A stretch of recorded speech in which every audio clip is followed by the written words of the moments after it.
prazer estar aqui nessa atividade. Como a Carla falou, também é um desafio para mim, o Jonas também, aprender a ensinar. Acho que também é muito bom poder ter essa oportunidade de falar para os colegas que são professores nas escolas. Então, por isso agradeço toda a equipe da URGS, do Arquivo e do GT, foi o Rodrigo que nos fez o convite, um agradecimento especial pela essa oportunidade de participar dessa atividade com vocês e espero que seja proveitosa. O que eu vou falar é um pouco da minha experiência do meu mestrado, que foi sobre tráfico de escravos, que é um trabalho que eu dei continuidade desde a iniciação científica. Muito tempo passei aqui nesse arquivo nessa época, também da época do doutorado. Então também é uma satisfação estar aqui de novo em outra atividade. Espero que seja proveitoso para todos. Também queria agradecer a Clarissa, a Carla, o convite do Rodrigo, né? Dizer que é sempre bom estar voltando aqui no arquivo público, que eu já frequento aqui desde o início do século. Geralmente na sala de pesquisa, né? Muitas vezes encontrando o Gabriel e outros colegas, né? E também foi um desafio, né, para mim organizar essa aula para tentar ajudar na formação de vocês, né? E eu espero que vocês gostem tanto que eu e o Gabriel nós preparamos. A gente dividiu mais ou menos em 3 partes. Uma primeira parte sobre o tráfico, a etapa africana, digamos assim, do tráfico. Uma segunda parte que é sobre o tráfico no Brasil, no Rio Grande do Sul. E depois uma terceira parte sobre o período do tráfico interprovincial, a partir de 1950, quando cessa o tráfico atlântico. Então a ideia é essa. No finalzinho a gente tem uma proposta de atividade, se sobrar um tempo. Os textos que a gente propôs para vocês abarcam esses 3 momentos da nossa fala. É um texto meu sobre esse tráfico no Rio Grande do Sul, que tem alguns apontamentos sobre o tráfico no Brasil. Um texto do Jonas sobre o tráfico interprovincial. E um texto do professor Manuel Florentino, da Federal do Rio de Janeiro e da Casa Rui Barbosa, da São Casa Rui Barbosa, sobre o tráfico na África. Então, ali vocês vão encontrar uma bibliografia, além de uma síntese sobre essas 3 etapas, uma bibliografia que pode ajudar a aprofundar. A ideia de ter ofertado, sugerido esses textos era um pouco, além de como a Carla comentou, de ajudar aqui na atividade, para posteriormente vocês puderem, se estiverem interessados, em buscar outras coisas.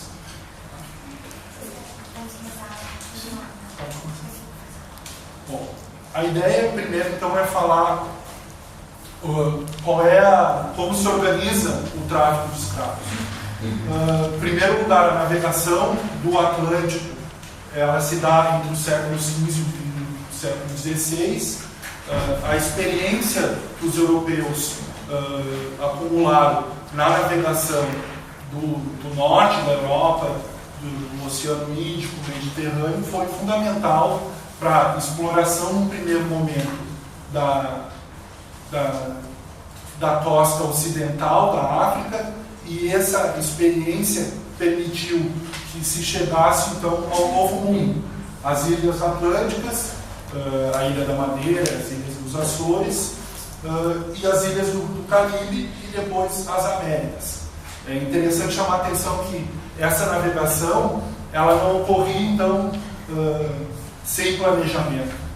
Era importante essa experiência, só se avançava adiante na medida que se dominava aquela primeira etapa da navegação. Então é difícil eles não se lançavam ao mar, digamos assim, sem conhecimento de onde estavam indo. Então, esse domínio do Oceano Atlântico permitiu então que se conformou o que se chama do mundo atlântico, que estabeleceu contato entre a Europa, principalmente Espanha, Portugal, Holanda, Inglaterra e França, com a África e as Américas. Em termos do tráfico, principalmente entre a África e as Américas. Isso eu vou retomar mais adiante, mas se num primeiro momento os europeus dominavam essas rotas, foram fundamentais no estabelecimento da estrutura desse tráfico com a África, foi nas Américas que foi os comerciantes estabelecidos nas Américas que controlavam esse tráfico. Para vocês terem uma ideia, isso a partir do século XVII para o XVIII. No século XVIII, só que, no caso, só no tráfico com Angola, que é uma das principais regiões de abastecimento, só 15% das embarcações dos navios negreiros eram metropolitanos. O restante eram de traficantes estabelecidos no Brasil, principalmente no Rio de Janeiro. Mas isso a gente vai retomar ao longo do tempo. É importante diferenciar uma escravidão doméstica, uma instituição conhecida na África, tinha características peculiares, era uma escravidão de menor monta, poderia se tornar escravos por dívidas, por guerras, voluntariamente, tinha outro caráter.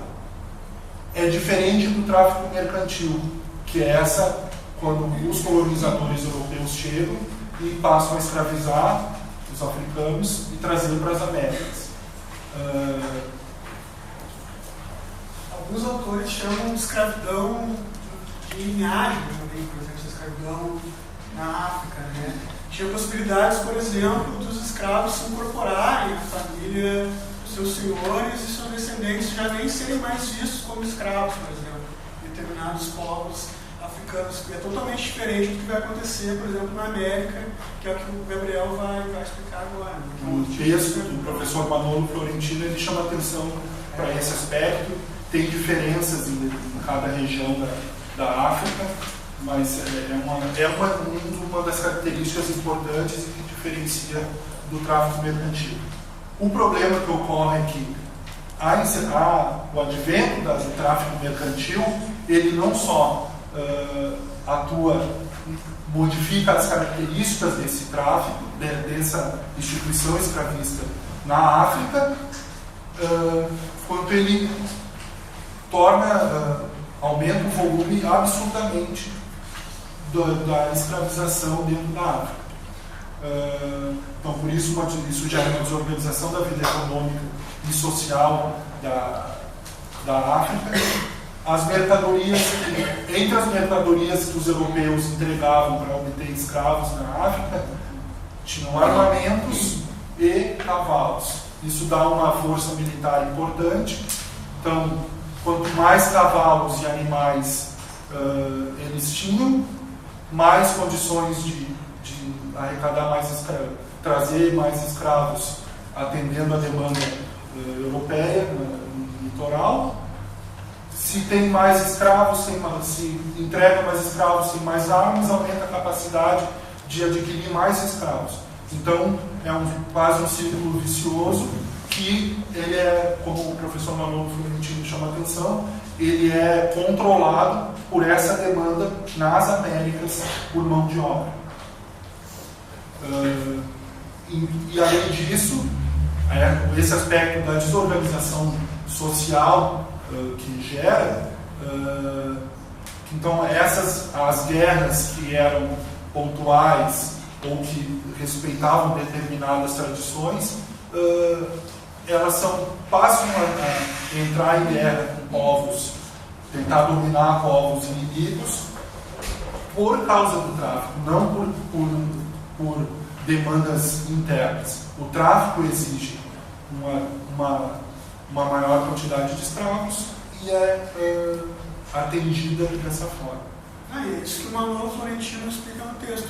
Esses grandes estados, grandes reinos africanos são exatamente os que acabam controlando esse tráfico interno na África, exatamente por terem exércitos mais bem treinados, né? Conseguem mais armamentos na troca com os europeus, aí acabam meio que subjugando as aldeias, as tribos vizinhas e controlam esse tráfico dentro da África.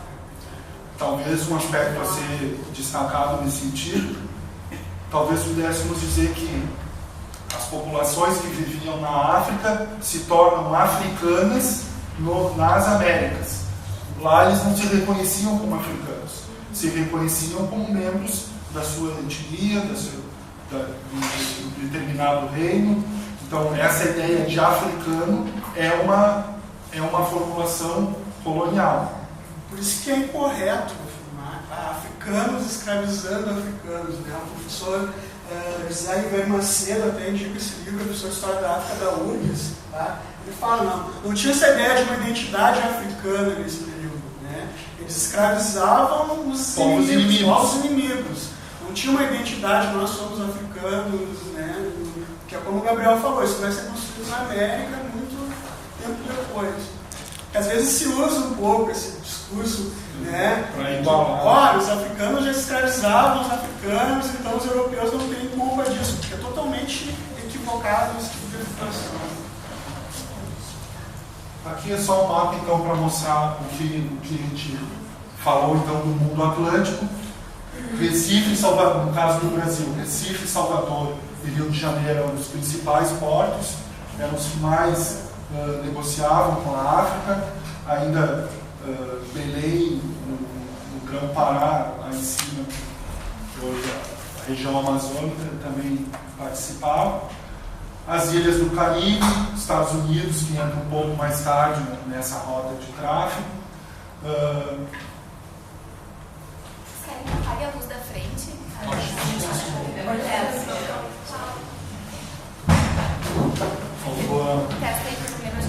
Mas então, lá na ponta de cima, a África Ocidental, aqui a África Centro-Ocidental é a principal região que abastecia o Rio de Janeiro, e a África Oriental, Moçambique.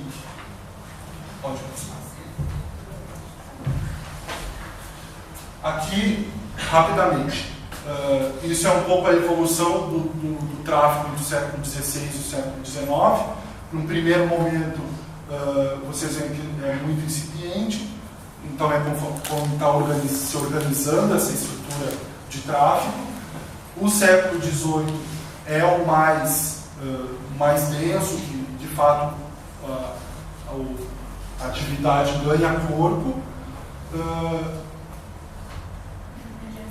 E o século XIX é quando já ao longo do século XIX vai diminuindo. No Brasil, em 1850, é proibido definitivamente o tráfico. Então, ainda, mesmo depois eu vou mostrar os dados, mesmo depois da proibição, ainda seguiu alguns impactos no Brasil. Só para mostrar um pouquinho, no primeiro período lá, o tráfico é basicamente controlado pelos portugueses, pessoal. Fundam as vitorias no litoral africano, né? E é só no segundo momento ali do século XVII que começam a entrar ingleses, holandeses, né? Inclusive dinamarqueses, suecos, que depois vão se retirar, não vão conseguir concorrer com portugueses e holandeses. E no terceiro período ali, no século XVIII, se avoluma bastante o tráfico, porque coincide com a produção açucareira em grande proporção no Caribe, né? No próprio Brasil, obviamente, mas também com a descoberta das minas no início do século XVIII no Brasil, né? E com também o início do cultivo do algodão, isso já mais no final do século, na América do Norte. Então, se cria uma demanda maior por mão de obra e isso ajuda a explicar, né, aquele grande volume de escravos sendo negociados para as Américas. Tá, mas aí só para mim entender, de 1451 a 1600 foram os portugueses que iniciaram. Principalmente. Havia esse processo, né? Isso. já no segundo quadro, ali 1701, 1800, não, 1601. Nesses dois primeiros ainda os portugueses. Os portugueses. Aí era, no caso, Portugal, o pretexto de colonização e cristianização. Também. É? Mas aqui é igual para abastecer as colônias. Poucos vão para a Europa. Em que período que começou esse tráfico negreiro? A partir das Américas. Aqui o fluxo é sempre para as Américas, o que a gente está falando. Não, como dizer assim, quem controlava eram os colonizadores. Mas a partir do momento em que dos países colonizados se inverteu, no caso ou não? Quando que tu falou que Não, do tráfico interno. é no final do 17 para o 18. Nessa fase de maior fluxo, onde se concentra o tráfico, são, no caso, para o Brasil, são os comerciantes estabelecidos no Brasil. Mas também eram portugueses, ou não? Luso, pode ser, mas estabelecidos no Brasil. O que a gente está diferenciando, então, quando a gente fala em negociantes metropolitanos, para fomentar o trabalho deles aqui, cara. Quando a gente está falando em metropolitanos, são os negociantes estabelecidos em Portugal. Ou daí quando eu falo estabelecidos no Brasil, luso-brasileiros, entre aspas, porque nesse período não se tem essa ideia, mas são portugueses estabelecidos no Brasil e brasileiros. E descendentes de portugueses já nasceram no Brasil. Algum ao longo do tempo de nascidos no Brasil. Porque eu só queria entender se há essa analogia, ou se há um estudo assim, como iniciou o tráfico negreiro ali. Dentro da África, quem escravizava eram os próprios africanos, ou não existia esse conceito, mas eram reinos africanos, né? Havia uma luta interna. Os europeus dificilmente avançavam do litoral. Eles aguardavam no litoral a chegada dos mercadores que traziam do interior da África para o litoral para negociar com os portugueses. Com os portugueses e os europeus. Mas em nenhum momento houve o caso de, no Brasil, descendentes de escravos ou escravizados, alforriados, que também participaram do tráfico? Sim. Houve? Tem alguns casos. Tem o Xaxá, que é o Francisco Félix de Souza, foi um dos maiores traficantes lá da África Oriental. Ele foi ele é Neto, né? Mas ele foi um dos principais traficantes. Ele até hoje no Benin existe referências a ele da participação dele no tráfico, tipo de casa. Ele leva um pouco também da cultura brasileira para a África. Mas é bem raro isso, né? Tem o Rufino, que é do livro do professor João José Reis, da Federal do Paraná, da Bahia, o Marcos Carvalho, de Pernambuco, e o Flávio Gomes, da Federal do Rio de Janeiro, que também é um caso de um ex-escravo africano que se libertou na Bahia e acabou participando também do tráfico, mas também de forma menos avultada do que o Xaxá. Ele era funcionário, trabalhava em embarcações e acabava também fazendo seus tráficos. Sim, mas o auge do tráfico então não foi a metrópole que ganhou, que coordenou?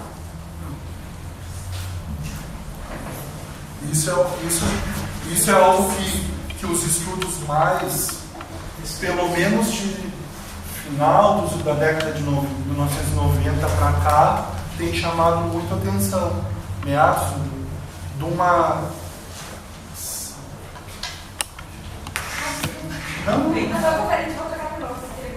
Aqui é só para mostrar também um pouco daqueles fluxos.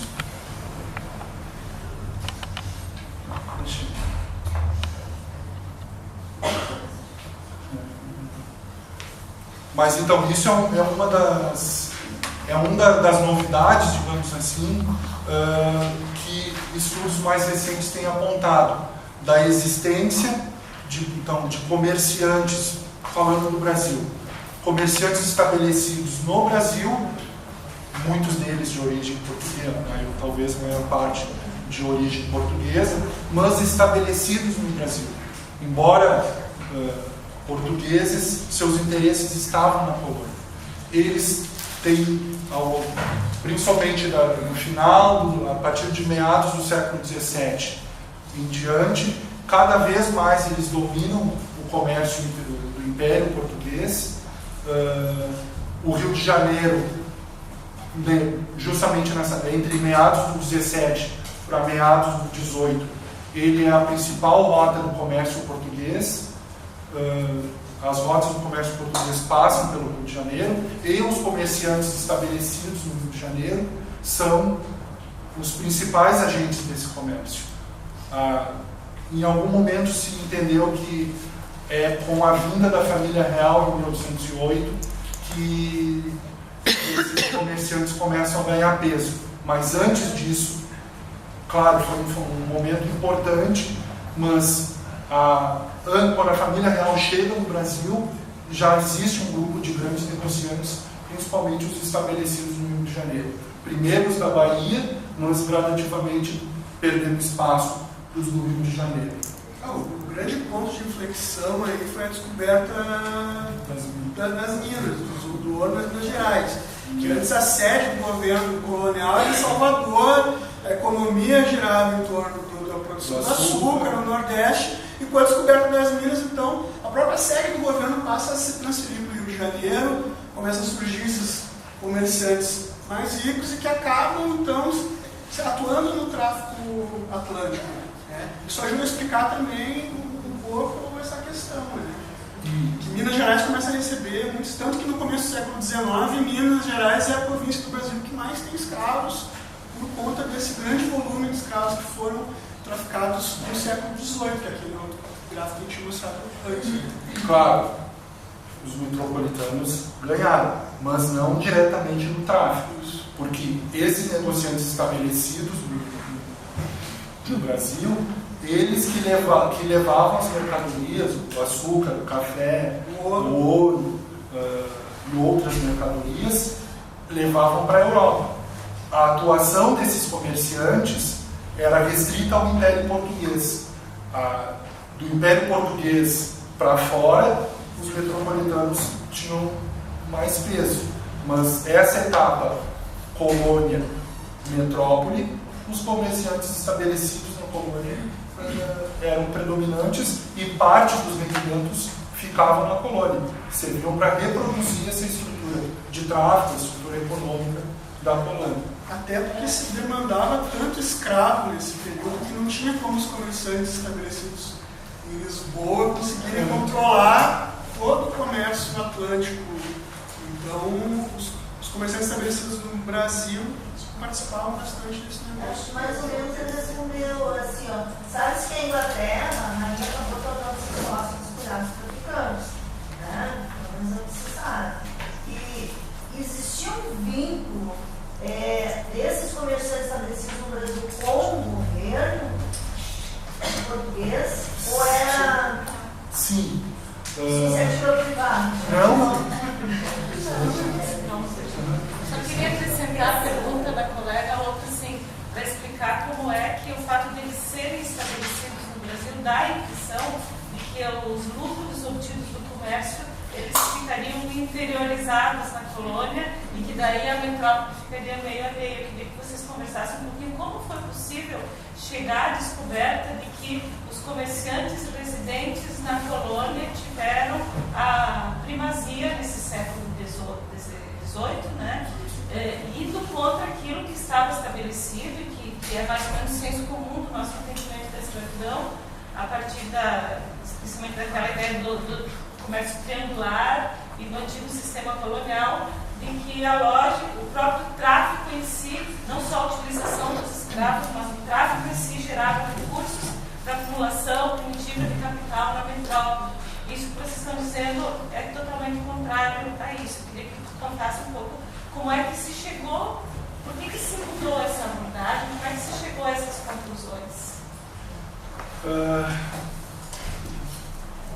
essa ideia do comércio triangular, por exemplo, era válida para o Caribe, vale. Para o Brasil, não. O Luiz Felipe de Alencastro, que também tem um trabalho muito importante que chama O Trato dos Viventes, que trata justamente ele fala da construção do Brasil e da África como algo integrado. Ele chama atenção para isso. O tráfico triangular valeu para o Caribe, não para o Brasil. O que se começou a perceber através da própria documentação do comércio. Então, a ligação dos comerciantes com o governo, cobrança de impostos, direitos de comercialização, são os próprios, o Estado, no caso do Brasil, o Estado português fornece licenças, autorizações para o comércio, as instituições que organizam e que controlam, por exemplo, a Junta do Comércio do Rio de Janeiro, criada em 1908, são esses mesmos comerciantes que estão dentro da Junta do Comércio, que orientam a atividade comercial no Brasil. Isso são mercês reais, são concessões do rei. Para atuar no tráfico tinha que ter uma autorização. Mas o que se vê basicamente então o que se tinha anteriormente, essa ideia da acumulação primitiva de capital, do desenvolvimento do capitalismo europeu, esse modelo vem do momento de análises mais teóricas, mais bibliográficas. A coisa muda quando começam a se utilizar documentação cartorial, documentação mercantil, diversas fontes documentais que saem dessa documentação mais oficial, começam a perceber, por exemplo, inventários, comerciantes estabelecidos no Rio de Janeiro, que eles têm, pelos seus bens, pelos seus negócios descritos no inventário, mostram os negócios na África, no Império, no Oriente, as embarcações, começam a comparar quem é proprietário da embarcação Nossa Senhora da Piedade, que fez X carregamentos de escravos entre a África e o Brasil, o proprietário está no Brasil. Uma série de documentos que permitiam perceber que o controle do tráfico estava na colônia. Assim, se a gente pensar em termos territoriais também, né, extensão territorial, fica fácil de entender assim, por que eles estavam estabelecidos no Brasil e não em Portugal. Portugal é uma extensão territorial, isso né? é importante. Então é bem mais lógico que eles estivessem trabalhando, atuando aqui no Brasil, ou até na própria África, né, do que em Portugal, né? Sim, mas a polêmica não é onde eles estavam estabelecidos, mas qual é o controle que Portugal tinha sobre esses comerciantes, qual era a relação, se Portugal detinha um monopólio, se eles tinham que passar, né? É nesse sentido que se fala, econômico mesmo. Não, é claro que, como eu tinha dito antes, parte do rendimento vai para a metrópole, mas uma parte fica na colônia. É que também não era do interesse da coroa portuguesa ter um controle absoluto. Era permitido, via mercê, como o Gabriel falou, que comerciantes estabelecidos no Brasil realizassem esse tráfico, desde que a renda do açúcar, do ouro, uma boa parte fosse para Lisboa. Isso a comercialização de forma... Isso. A comercialização do café, do açúcar, para fora do Império Português, o rendimento principal era da metrópole. Mas também tem que contar que, se os traficantes, os comerciantes estabelecidos na colônia estão controlando talvez o principal ramo do comércio colonial, eles também ganham poder. Eles também passam a ter seus interesses na colônia. Uma pergunta, em relação a o aumento da demanda nas Minas Gerais de mão de obra. Uhum. Há um registro de queixa devido ao aumento do custo da mão de obra escrava, que se desloca então do Nordeste. Os comerciantes, ao invés de vender esse negro na região da produção agrícola, penso eu, né, que vai querer ganhar mais, né? Existe alguma interferência da coroa com esses comerciantes, tentar controlar o preço ou tentar interferir? Sim, o Stuart Schwartz, nos Segredos Internos, ele trabalhou com os engenhos na Bahia nesse período. Ele fala que chegou um certo momento no século XVIII que os senhores de engenho estavam reclamando que os traficantes queriam vender só os escravos no Rio de Janeiro e Minas porque se pagava muito mais caro, que estavam faltando negros cativos na Bahia, por exemplo. Então a coroa portuguesa interveio em alguns momentos para que parte desses escravos fossem negociados na Bahia, mas é o que eu... E também tem uma questão, embora não estava impedido que traficantes do Rio de Janeiro, que negociavam predominantemente com a região do Cornwall, que é essa parte aqui, que eles negociassem com a ocidental. Mas há uma certa divisão que a costa centro-ocidental e, posteriormente, a oriental, Moçambique, abastecia o Rio de Janeiro. A costa ocidental, Minas, por exemplo, abastecia o nordeste do Brasil. A minha autorização para fazer o comércio, então, ela era colonial, ela não era específica para a região. E é que isso tem a ver com as redes de comércio que se estabelecem. Eu ia falar depois, mas dá para falar agora. Em geral, os traficantes atuavam, tinham uma limitação geográfica de atuação. Eles eram, entre aspas, especializados em determinadas regiões. Isso é interessante da autorização, porque eles tinham que ter autorização na África também. Tinham que pagar uma taxa para os próprios reis, parte dos escravos que eram capturados no interior da África ficavam uma parte com as próprias monarquias africanas, né? Então o próprio professor José Ivair fala que tinha que ter até uma certa bajulação dos portugueses com os reis para que conseguirem direito de comprar escravos no litoral, então tinha que dar presente. Então, os traficantes daquela época já tinham suas bocas tinha que conseguir o direito, né, de negociar naquele território. E a própria, esse desenvolvimento dos fluxos, intensificação dos fluxos, além da demanda na América, também tem a ver com o domínio, o conhecimento que os europeus têm gradativamente desse litoral africano. E mesmo na documentação, a forma como é referida, as expressões que são utilizadas para se referir a essas regiões, elas vão ficando cada vez mais complexas na medida que se conhece melhor o litoral. Então, se usava muito, em termos genéricos, negros da Guiné. Com o tempo, essa nomenclatura vai ficando mais refinada. Tem a ver com o domínio das rotas, o estabelecimento das redes de mercantilias, as autorizações.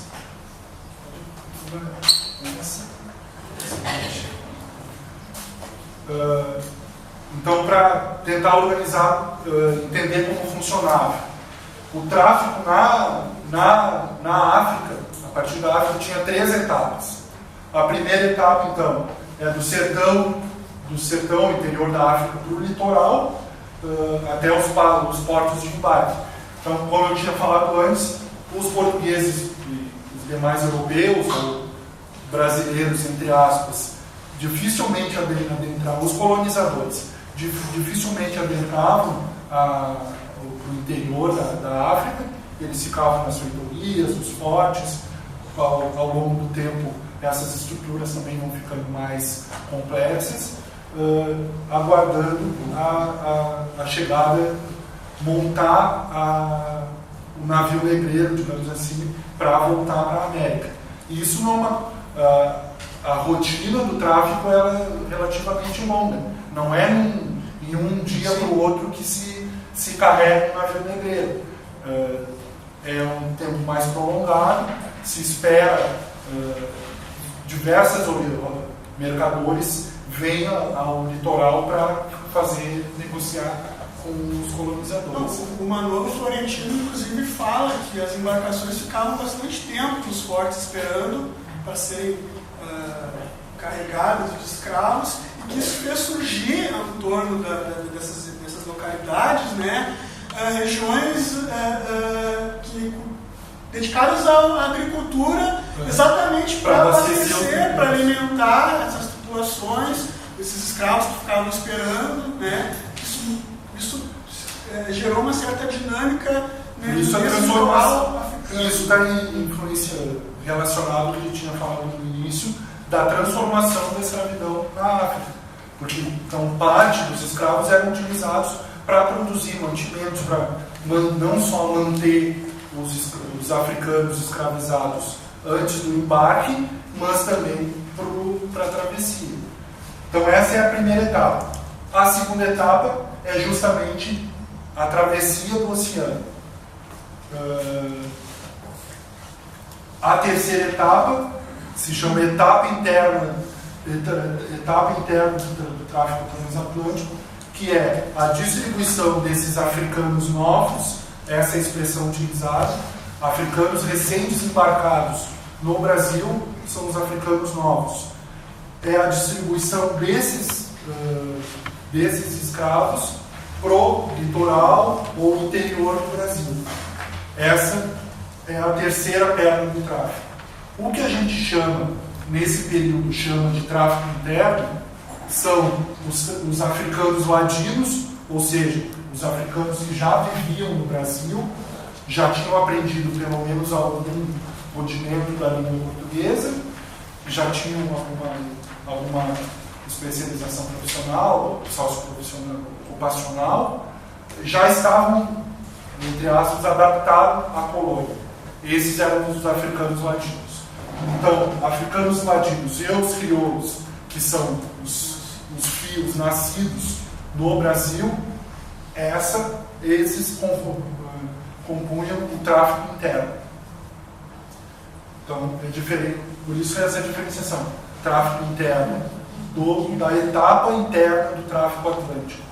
Porque se considera que havia uma continuidade imediata, logo... Só me repete de novo, os ladinos que eram quem? Africanos já adaptados à colônia.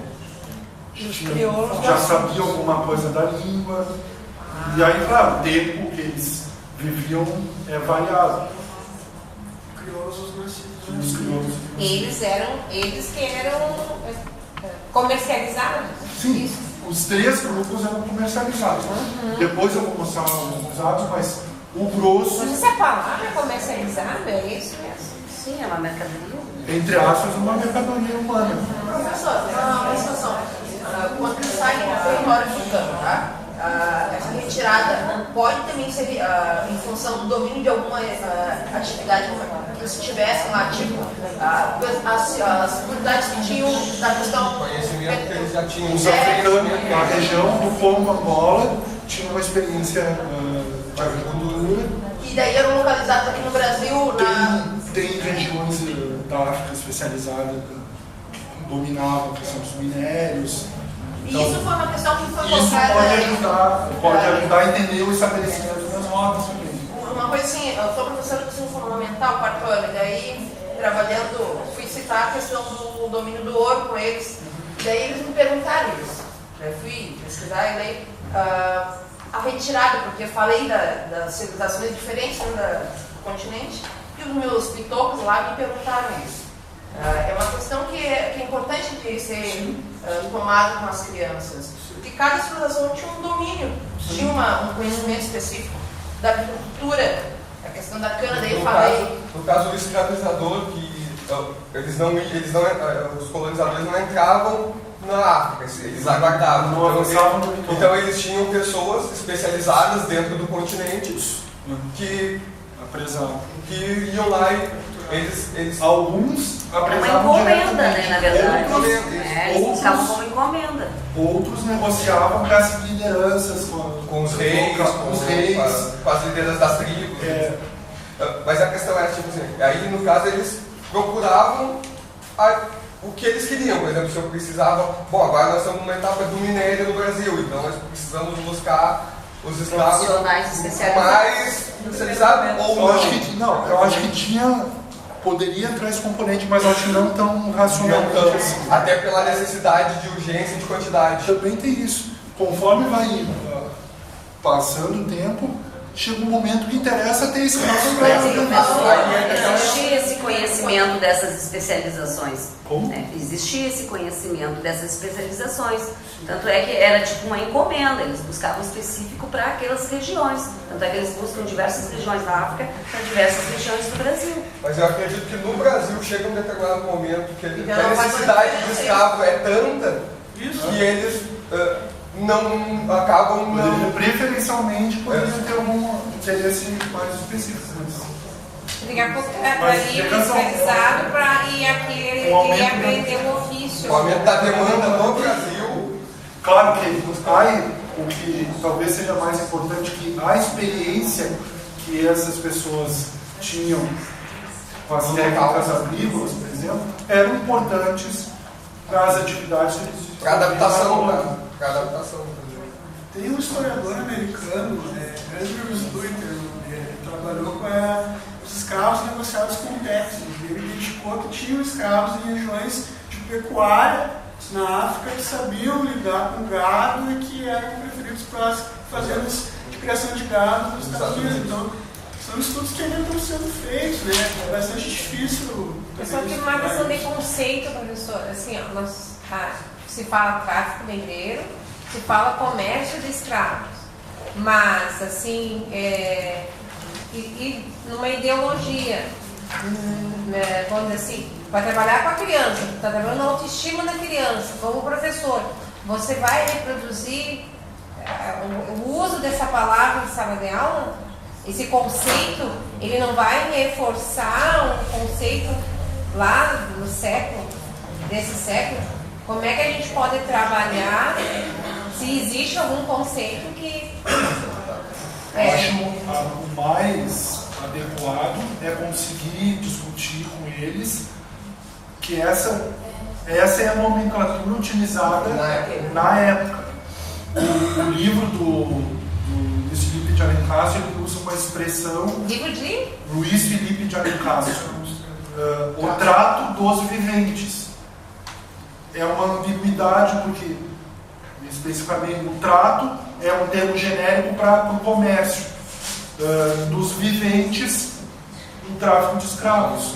Então, é um comércio de seres humanos. Mas a gente tem trabalhado ultimamente com a nomenclatura de africanos escravizados. A gente não pode usar essa palavra. Isso é um cuidado que eu acho que eu acho que a gente tem que começar a não tratar como escravo. O conceito de escravo não caberia, em função de ter autorização, ser uma atividade legal, mas assim, mas eles não são escravos, né? Eles vieram como escravos. Eu costumo colocar na minha aula de aula que eles são sequestrados, para começar, né? Só um pouquinho, pessoal, assim, eu acho que isso é uma coisa importante que a gente levou a minha primeira aula, quando eu fui trabalhar nesse assunto, né? Pra gente se dar conta que é uma palavra que os alunos conhecem, tráfico, e que eles já associam a alguma coisa. E é importante a gente conversar com eles e discutir e trabalhar justamente a ideia do conceito, né? Que as palavras mudam de significado, enfim, e dar outros exemplos e trabalhar com essa ideia, porque era a palavra que eles utilizavam, né? Mas contextualizar, porque eles conhecem essa palavra e a tendência é que eles associem rapidamente, né, ao conceito que ela tem hoje. Né? Na realidade, tem uma palavra que é muito pior ainda, que é resgate, né? Que aparece na documentação, que tem a ver com a questão também da própria cristianização, da resgate de almas. Justificação ideológica. Estamos tirando eles da África, estamos cristianizando bestializando o resgate de almas, que é mais delicado ainda de se trabalhar. É quando ainda diz que daí não tem alma. Sim, daí é pior ainda. É pior ainda. Mas eu acho que o colega tem razão. Até o próprio termo tráfico Não dá pra é o encobrir termo isso, né? É errado. mais recente, era a historiografia. Trato, comércio, eram as expressões utilizadas na documentação. Mas eu acho que isso é importante, diferenciar a nomenclatura, os conceitos utilizados na documentação, como eles foram adaptados, utilizados pelos historiadores, e os significados que eles têm hoje. Eles tendem a associar uma coisa ilegal, né? E vai ter um período que vai ser legal, porque aí a palavra tráfico vai ser mais comum. Depois a gente vai falar sobre isso, né?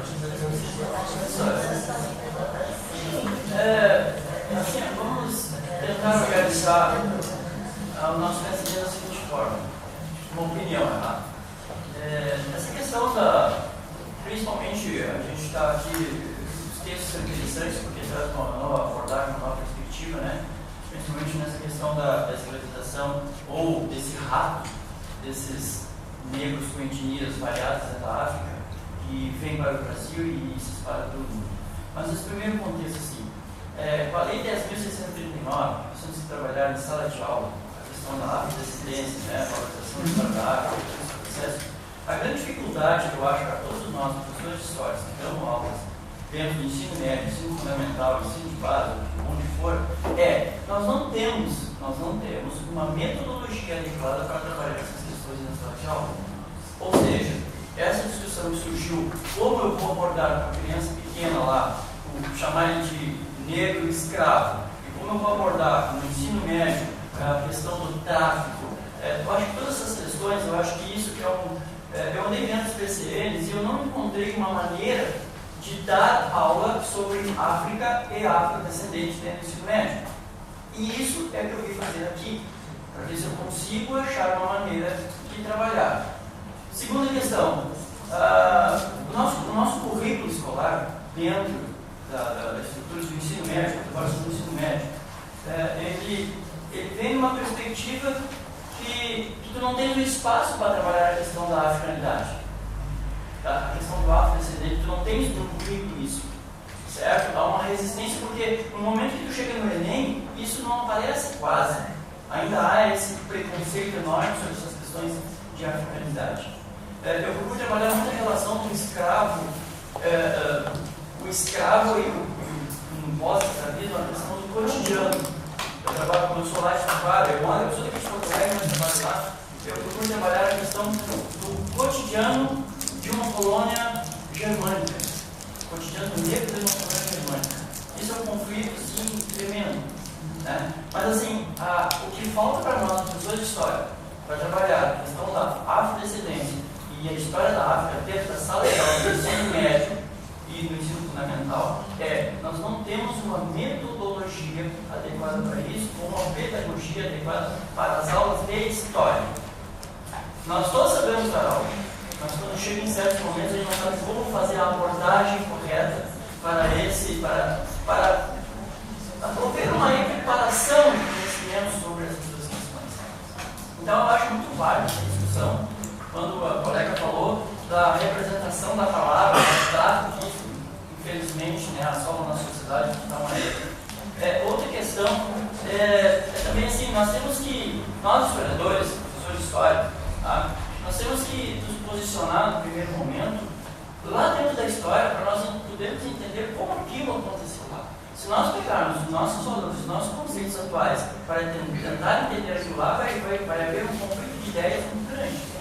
No primeiro momento, né? Então eu tenho que me posicionar como uma administração portuguesa dentro da colônia. Essa administração, ela tem suas regras, ela tem o seu lucro disso e, paralelamente, nós temos um tráfico negreiro que muitos fizeram tráfico e não pagaram nada para a colônia, para a metrópole. Então, assim, eu acho que dentro desse contexto todo, nós temos que primeiro nos sair fora dessa nossa bolha do século XXI e tentar entender um pouco como é que essas pessoas funcionavam lá. Eu acho que eu falei do todo numa uma coisa, só terminando com a questão da africanidade e do afrodescendente, como nós dar aula para eles. Essa é a grande dificuldade que eu tento trabalhar na sala de aula. Eu estou com uma pilha de livros de casa e ainda dentro de 60 horas de sala de aula estou aqui e estou tentando. Como eu vou fazer? Não sei. Eu acho que esse talvez seja o objetivo de todos, porque a gente não tem, de fato, não tem uma fórmula pronta para isso. Não tem aqui não vai ter no próximo episódio uma receita metodológica. Mas eu acho que um dos objetivos, né, desse curso de formação é ajudar nesse sentido. Eu acho que, além das preocupações pedagógicas, metodológicas, a parte de conhecer, claro, tem todas essas dificuldades da carga horária de quem trabalha nas escolas tem, de tentar entender um pouco essas pesquisas mais recentes que trazem na discussão esses conceitos, outras questões que são importantes. Eu acho que a própria aplicação da lei também está, talvez essa diferença, por um lado tem a lei indicando que se discuta e nos planos ainda não aparece de forma muito clara. Eu acho que também talvez seja um momento de adaptação, de transição. Já participei de outra atividade no Sapucaia, que era justamente nesse sentido, trazer como aplicar. A ideia era justamente essa, trazer elementos para os professores da rede que ajudassem a tratar dessas questões em sala de aula.